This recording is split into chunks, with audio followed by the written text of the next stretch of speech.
Trichy breeze ரெசிடென்சில் நடைபெறும் கட்டுமான பணியாளர்களுக்கான தொழில்நுட்ப கூட்டத்திற்கு ரொட்டேரியன் டாக்டர் கே சீனிவாசன் கலந்து கொண்டு சிறப்பிக்கிறார்.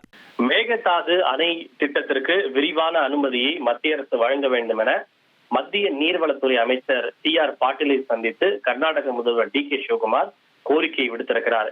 ஏற்கனவே நேற்று நிதி ஆயோக் கூட்டத்தில் பிரதமர் மோடியிடமும் இதே கோரிக்கையை வலியுறுத்திய டி.கே. சிவகுமார் மத்திய நிதி அமைச்சரிடமும் இந்த திட்டத்திற்கான நிதியை வழங்க வேண்டும் என்ற ஒரு கோரிக்கையை முன்வைத்தார். இந்த நிலையில் சம்பந்தப்பட்ட நீர் மேலாண்மை ஆணையம் மற்றும் காவிரி நீர் ஒழுங்குமுறை குழு ஆகியவற்றுக்கு தலைமை வகிக்கக்கூடிய நீர்வளத்துறை அமைச்சர் டி.ஆர். பாட்டீல் அவர்களையும் இவர் நேரில் சந்தித்து இதே கோரிக்கையை வலியுறுத்தி இருக்கிறார். குறிப்பாக டி.ஆர். பாட்டீலும் அவர் வழங்கியிருக்கக்கூடிய அந்த கோரிக்கை மனுவை பொறுத்தவரை உச்சநீதிமன்றமானது தமிழ்நாடு அரசு மேகதாது அணைக்கு எதிராக தொடர்ந்த மனுக்களை தள்ளுபடி செய்துள்ளது.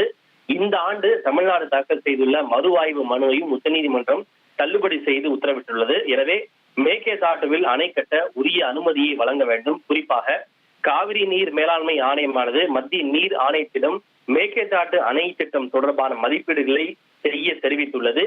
இவற்றையெல்லாம் கருத்தில் கொண்டு மேகதாது அணை திட்டத்திற்கு விரைவான அனுமதியை மத்திய அரசு வழங்க வேண்டும் என்று மத்திய நீர்வளத்துறை அமைச்சர் டி.ஆர். பாட்டீலிடம் கர்நாடக முதல்வர் டி.கே. சிவகுமார் வழங்கியிருக்கக்கூடிய கோரிக்கை மனுவில் தெரிவித்திருக்கிறார்.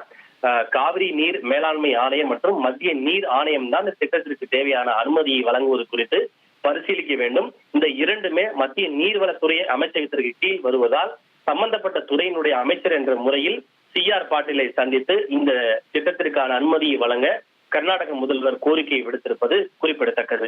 திருச்சி பிரீஸ் ரெசிடென்சில் நடைபெறும் கட்டுமான பணியாளர்களுக்கான தொழில்நுட்ப கூட்டத்திற்கு ரொட்டேரியன் டாக்டர் கே சீனிவாசன் கலந்து கொண்டு சிறப்பிக்கிறார்.